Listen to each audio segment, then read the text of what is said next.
মানে আটকে রেখে যত ধরনের ফোর্স করা যায়, ভার্বালি, ফিজিক্যালি, যত ধরনের, এবং রাষ্ট্রে এমন কোনো আইন প্রয়োগকারী সংস্থা নেই যারা আমাদের সাথে ওই সেফ হোমে বসে নাই। তোমাদের যে ক্যারিয়ার, ওই ক্যারিয়ার হচ্ছে আমরা সেটেল করে দেব।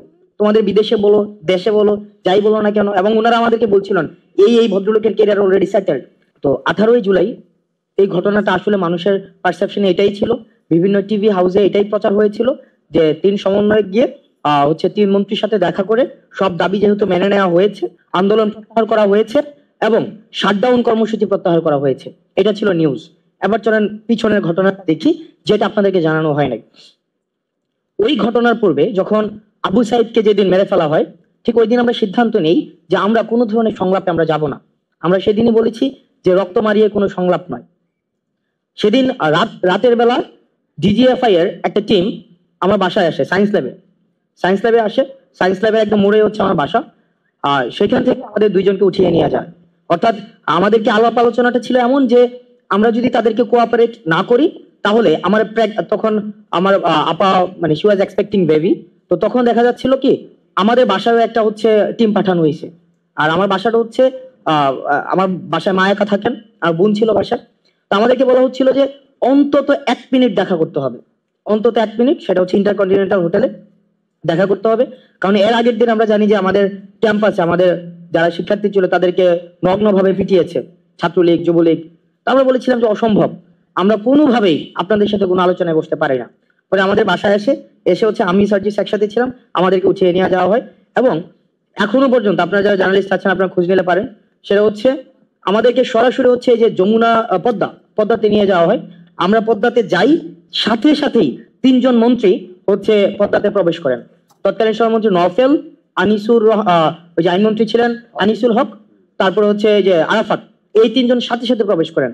তো আমরা ডিজিএফ এর যে প্রতিনিধি দলটা ছিল আমরা বলি যে আপনারা এই 3 জনের সাথে আমরা কোনোভাবেই বসতে পারি না, আপনারা আমাদেরকে ভয়ভীতি দেখে এখানে নিয়ে আসছেন, অসম্ভব, কোনোভাবে আমরা এখানে বসবো না। পরে ডিজিএফ এর তৎকালীন যিনি চিফ ছিলেন মেজর জেনারেল হামিদ, ওনাকে পরে সরিয়ে দেওয়া হয়েছে, উনিও আসেন। এবং ওনার যেই পরবর্তী GS1 বা ওনাদের যেই হায়ারার্কি থাকে সবাই ওখানে আসেন ওই পদ্মার মধ্যে। দেন আমাদেরকে একরকমের ভার্বালি ফোর্স করতে থাকেন যে আমাদের ওনাদের সাথে কথা বলতেই হবে। আমরা বলিনি। পরে হচ্ছে ওনারা আমাদেরকে যেহেতু কনভিন্স করতে পারছে না, পরে ওই 3 মন্ত্রীকে 30 মিনিটসের মধ্যে বলে যে ওরা বসবে না। পরে আমাদের সামনে দিয়ে আবার হচ্ছে ওনারা চলে যান। আমরা ওনাদের এন্ট্রেন্সটাও দেখি, এক্সিটটাও দেখি, মানে আমরা 2 জন কোনোভাবেই কনভিন্স হই না। তো যেহেতু আমাদেরকে কথা ছিল আমাদের বাসায় ফেরত দিয়ে যাবে, ওই দিন আমাদেরকে বাসায় ফেরত দেয়নি। তখন আমাদেরকে একটা সেফ হোমে নিয়ে যাওয়া হয়। সেফ হোমটা এখনো আছে কিনা আমি লোকেশন দিচ্ছি, সেটা হচ্ছে যে আমাদের মৎস্য ভবনের অপোজিট সাইডে আন্তর্জাতিক মাতৃভাষা ইনস্টিটিউট। বাইরে থেকে কোনোভাবে বোঝা যাবে না যে এটা একটা ডিজিএফআই এর সেফ হোম। বাইরে থেকে মনে হবে একটা পরিত্যক্ত বাড়ি, কিন্তু আপনি যখন ভিতরে প্রবেশ করবেন দেখবেন সেখানে মডার্ন এমিনিটিস সবকিছু সেখানে অ্যাভেলেবেল, কনফারেন্স রুম রয়েছে, সবকিছু রয়েছে। সেখানে আমাদেরকে সন্ধ্যাবেলায় নিয়ে যাওয়া হয়। দেন পরবর্তী 2 দিন আমাদেরকে সেখানে মানে আটকে রেখে যত ধরনের ফোর্স করা যায়, ভার্বালি, ফিজিক্যালি, যত ধরনের, এবং রাষ্ট্রে এমন কোনো আইন প্রয়োগকারী সংস্থা নেই যারা আমাদের সাথে ওই সেফ হোমে বসে নাই। এবং মেন্টালি যত ধরনের টর্চার করা যায়। একবার আমাকে বলে যে সার্জিস রাজি হয়ে গিয়েছে, সুতরাং তুমি যদি রাজি না হও তাহলে তোমার ভবিষ্যৎ তুমি দেখবা। এবং আমরা সেখানে মিডিয়ার ভূমিকাতে পড়ে আসছি। আজকে আমরা মিডিয়াকে দেখছি সব জায়গায়। আমি মিডিয়ার উপরে প্রচন্ড পরিমাণ ক্ষুব্ধ, ওই মিডিয়ার প্রতি আমার ক্ষুব্ধতার জায়গাটা কোথায় সেটা আমি একটু পরে বলছি। এবং সেখানে হচ্ছে আমাদেরকে ক্যারিয়ার সেটেল করে দেওয়ার কথা হয় যে দেখো এখানে যে প্রত্যেকটা মানুষ মারা যাচ্ছে সবগুলার দায়ভার কিন্তু তোমাদেরকে নিতে হবে, সবগুলার দায়ভার। কিন্তু আমি আসিফ নাইদের সাথে আমাদের যোগাযোগ হয় না, কারণ আমাদের ফোন ছিল না। আমরা বারবার চেষ্টা করছিলাম আমরা যোগাযোগ করব, আমরা কোনোভাবেই তাদেরকে আমরা সংযোগ করতে পারছিলাম না। তা আমাদেরকে বারবার বলা হচ্ছে যে বিদেশে, এবং আমাদেরকে বলা হচ্ছে যে দেখো তোমরা যদি একটা সেটেলমেন্টে আসো, তোমাদের যে ক্যারিয়ার ওই ক্যারিয়ার হচ্ছে আমরা সেটেল করে দেবো, তোমাদের বিদেশে বলো, দেশে বলো, যাই বলো না কেন। এবং ওনারা আমাদেরকে বলছিলেন এই ভদ্রলোকের ক্যারিয়ার অলরেডি সেটেলড। কিন্তু আমরা কোনোভাবেই নেগোসিয়েশনে যেতে চাচ্ছিলাম না এবং আমরা কোনোভাবেই বসতে যাচ্ছিলাম না। তো সর্বশেষ আমাদেরকে ওই দিন আমি হাসিবকে নিয়ে আসি, কারণ আমি কোনোভাবেই আমি বিষয়টাকে যে কিভাবে অ্যাড্রেস করবো, তা হাসিব আমার সাথে ফোনে যোগাযোগ করে হাসিব নিয়ে আসে। হাসিব যেহেতু মাদ্রাসা স্টুডেন্ট ছিল, হাসিবের প্রতি আরো বেশি তাদের ক্ষোভটা বেশি ছিল। দেন সর্বশেষ স্টোরি শর্ট করি, সেটা হচ্ছে যে সর্বশেষ আবার ডিজিএফ এর একদম পুরা যে টিমটা, ওই টিমটা ওখানে আসেন। ওই দিন হচ্ছে যেদিন আমরা পদ্মাতে যাই। তারপর আমাদের কথা হচ্ছে আমরা সেখানে যাব, কিন্তু মিটিং করবো না, আমাদের যে দাবিগুলো আমরা সেই দাবিগুলো দিয়ে আসবো। সেখানে সার্জিস আমাকে বলে যে দেখো ওনারা যেহেতু বলছেন মিডিয়া সেখানে আসবে, সুতরাং আমরা অন্তত মিডিয়ার সামনে আমাদের যেই বর্তমান পরিস্থিতি সেটা আমরা উপস্থাপন করতে পারবো। ওনারা যদি মেরে ফেলবে, কিন্তু আমরা ওখানে উল্টা স্ট্যান্ড নিব। তখন আমরা ওই সিদ্ধান্ত নিয়ে আমরা পদ্মাতে যাই, কিন্তু আমরা একটা মিনিটের জন্য ওনাদের সাথে আমরা কোনো বসি নাই। আমরা 8 দফা দাবি, 9 দফা থেকে 8 দফা আসছে, সেটাকেও ওনারা কেটে দিয়েছে, সেটাকেও ডিজিএফআই নিচে কেটে দিয়েছে।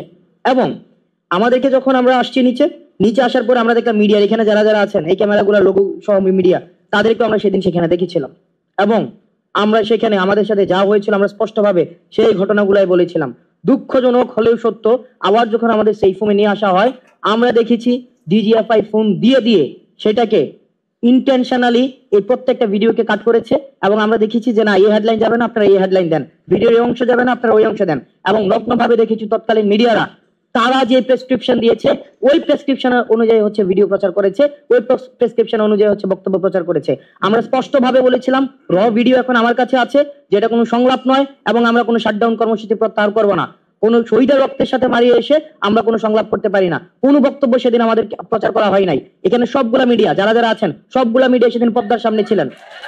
এখানে সবগুলা মিডিয়া সেদিন পর্দার সামনে ছিলেন, সবগুলা মিডিয়া। হয়তো আপনারা ছিলেন না, কিন্তু আপনাদের হাউজের অন্যরা হয়তো বিট করতে এসেছিলেন, সবাই ছিলেন। কিন্তু সেদিন কিন্তু আমাদের বক্তব্য প্রচার করা হয় নাই, আমাদেরকে ন্যাশনালি ভিলেন বানানোর এখানে অপচেষ্টা করা হয়েছে। এবং ওই 2 দিন আমরা ওই সেফ রুমে বসে দেখেছি যে মিডিয়া আসলে মিডিয়া হাউস থেকে নিয়ন্ত্রণ করা হয় না, এটা গণভবন থেকে প্রেসক্রিপশন দেওয়া হয় এবং প্রত্যেকটা জিনিস ডিজিএফআই নিয়ন্ত্রণ করে। এবং 2 মিনিটের নোটিশে হেডলাইন গুলো পরিবর্তন করে দেওয়া হয়। যদি কোনো হেডলাইন পছন্দ না হয়, ওই মিডিয়াকে ফোন দেওয়া হয় যে এই হেডলাইনটা এমন হবে না, ওই হেডলাইনটা এমন হবে, সাথে সাথে দেখেছি সেটাকে চেঞ্জ করতে।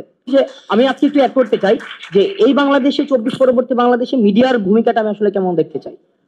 আমরা 24 পূর্ববর্তী বাংলাদেশে আমরা দেখেছি যে মিডিয়া যখন প্রশ্ন করে, গণমাধ্যম যখন প্রশ্ন করে, প্রত্যেকটা প্রশ্নে একটা বিনিময় মূল্য থাকতো। আমরা যখন দেখেছি যে প্রধানমন্ত্রীকে প্রশ্ন করা হতো, এই প্রশ্নের মধ্য দিয়েই কিন্তু পূর্বাচলের একটি ফ্লাট নিশ্চিত হওয়ার একটা সম্ভাবনা থাকতো, অথবা এই প্রশ্নের মধ্য দিয়েই কিন্তু ইউএসএ তে প্রধানমন্ত্রীর সফর সঙ্গী হওয়ার একটু হয়তো দরজা উন্মুক্ত হতো।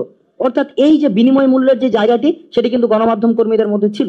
একটি কালেকটিভ যে প্রচারণা, একটি বিমর্ষ ভূগোল চোখের মতো যে তুষণের যে একটি স্থূল মন মানসিকতা পুরো মিডিয়ার ছিল। আমি আপনাদের কাছে আমার প্রত্যাশা থাকবে 24 পরবর্তী বাংলাদেশে আপনারা গণভবন মুখী আর হইয়েন না, আপনারা হচ্ছেন জনগণ মুখী হন। আর মনে রাখবেন, সরকার যেটা শুনতে চায় সেটা প্রচার করা হচ্ছে প্রেস রিলিজ, আর সরকার যেটা শুনতে চায় না সেটা প্রচার করাই হচ্ছে নিউজ। এখন আমরা দেখেছি গত 16 বছরে এই যে মিডিয়াগুলো কালেকটিভ ভাবে কেউ সাধু না এখানে। আমি এই যে লোগোগুলা দেখি, এই লোগোগুলাকে আমি সেদিন ডিজিএফ হইসে দেখেছি। আমি পুরা যে প্রত্যেকটা জায়গায় আমি এই লোগোওয়ালা সাংবাদিকদের কিন্তু দেখেছি। সুতরাং আমি আমার জায়গা থেকে আমি খুব বেশি হোপফুল হইতে এখনো পর্যন্ত পারি না, আমি খুবই স্কেপটিক। সেই জায়গা থেকে আমি আপনাদের কাছে প্রত্যাশা করব যে 24 পরবর্তী বাংলাদেশে আপনারা ফ্যাক্টকে তুলে ধরুন। তুষণের যে সাংবাদিকতা, এই তুষণের সাংবাদিকতা করার প্রয়োজন নাই, ক্ষমতামুখী সাংবাদিকতা করার প্রয়োজন নাই। আপনারা মানুষ যেটা সরকার শুনতে চায় না সেই জিনিসগুলো হচ্ছে তুলে ধরুন।